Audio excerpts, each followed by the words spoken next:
My tomatoes were actually dying today. Well, I noticed that they weren't doing very well. I thought there were 2 plants, but there's actually 3 plants that I saw. Obviously, I dug out 3. There could have been more seeds, but I dug out 3 plants. So this is where they used to be. They used to be in this little hole bit with a little bit of grass clippings around it to keep it moist. And the soil is actually okay in a way. It's loam soil, but around the roots of the plants, I mean, it was really hard, really crusty. No wonder they weren't doing very well. And when I dig it seems okay, but around the roots of the plants, they were actually very hard, and it took a little while for me to get the roots freed from the soil. It's not as though the roots weren't growing, but the plants themselves weren't actually doing very well. And so I moved them over here because I wasn't sure whether it was the full-on sun or whether it was the soil type. So finding that the roots were starving, I separated them. There's 3 of them. 1, 2, 3. I put them with soil for fruits and roses and vermiculite, and this is the strongest one. This one here is the strongest one, and it's not, you can't really see it. There it is. That's the strongest plant. Has 1 green leaf on it. This one is the second strongest. It doesn't have any leaves, but it just looked the more healthy stem. And then this one, which is the smallest one, this one here, there it is, it looks like a stick, is the little one, the smallest one. I'm not sure about their chances, but I put a little bit of things to keep the soil moist. We're going to get some good rain in the next week, so that might help. And the soil type is not loamy, it's different. It's like, I don't know, it's just normal soil, but this is very soft soil. And once again, I dug a hole, I filled it with vermiculite and the soil for fruits and roses. Then I put the other soil on top. Then I put these little clippings. This one, it gets the most sun here. That one has grass clippings and the bark, and then the other 2 just have bark on top, just to keep in a bit of moisture, and just it sort of helps to see where the plants are too, and help others not to tread on them because they don't know what I've done.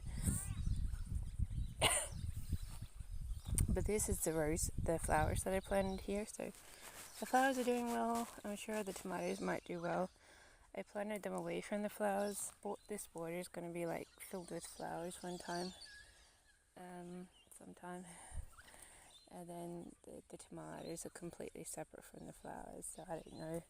For some reason, I thought that was a good idea, but it's also near some trees, so I don't know if any of this is a good idea. I just thought it would be a nice spot, get some shade, get some sun, and the soil's pretty good. Things are growing quite easily in this soil, so I thought, let's change up. I have a forget-me-not with a similar situation. It seems to get a lot of sun, and forget-me-nots are supposed to love sun, but it's just curling up. It's not doing very well. I was considering changing place, but at the moment there's just some boards around its base so that it stays moist and hydrated. But if these grow into plants, they might not, but if they do, that'd be nice. A few more tomato plants to pick from. The reason why I put it on the base of this hill is because this hill is growing tomatoes chaotically. It has a lot of good tomato growth on the hill. That's why I chose that little hole on this hill to grow a different set of tomatoes. These are cherries. The other plants are pear cherry tomatoes. So and these are just growing wildly here. So I thought, what a nice idea to make this a tomato hill, with various types of tomatoes growing.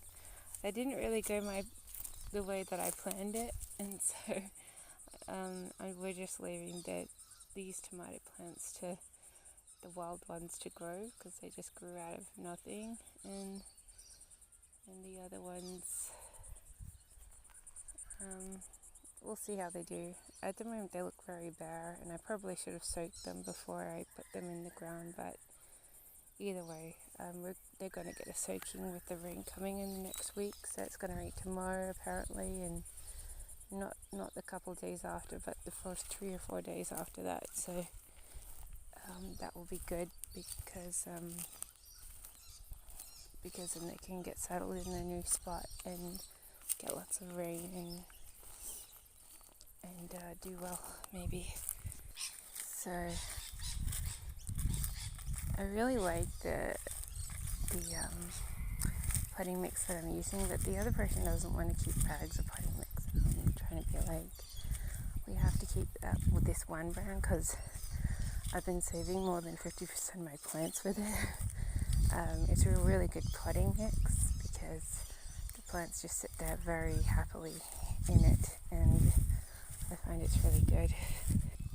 I would even go so far to say that any time a plant is potted in the garden, just put a couple or two of the potting mix, because it's really that good, or a half a bucket of the potting mix to go with it. It's really that good. So there it is. That's a forget-me-not that's struggling. Looks a little happier now that I've watered it. But I figured that this flower is going to grow and start to shade it sooner or later. But it's just like curled up and weird looking. And I don't know, I have a feeling it should be over. There's a fantastic... This is a vacant spot here where a plant could happily go. I'm not sure. I mean, I was told, oh, don't do that. And then I'm like, I've been saving off my plants by repositioning them. I'm like, maybe I should.